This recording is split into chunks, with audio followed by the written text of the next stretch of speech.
5, question number 2. This is when we're going to work on a lot of factoring. So remember, when we factor, we're looking at what numbers multiply to get our last number, but add together to give me the middle number. So if I'm looking at my first one here, I'm looking for numbers that multiply to give me negative 15. So I can think of negative 3 and 5, or negative 5 and 3 as 2 of my options. Think about which one of these add together to give me a positive 2. That's going to be negative 3 and 5. So I already have my negative 3 in here, so I don't need to rewrite my negative 3. I want to fill in this next one with 5, because I know that when I factor, I just fill in with the multiples that I found that work. So first one, pretty easy, normal factoring.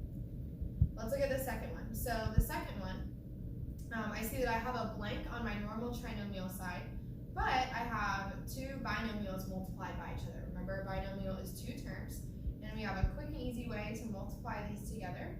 Most of us remember it as the box method. So I'm going to put one binomial on one side and one on the other. I multiply to get the things inside my boxes. So x times x gives me x squared.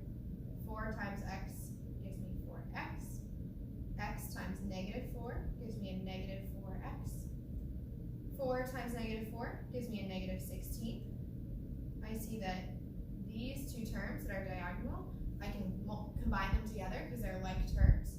And they're actually going to cancel out because a positive 4 plus a negative 4, that's going to cancel out. So I just get 16, or x squared minus 16. So that means that I would have a b term of 0. So it's totally okay for us to want to write 0 in there.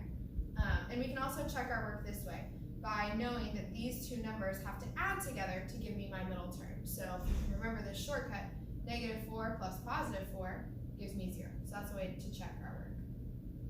So let's look at this next one. I have 3x squared.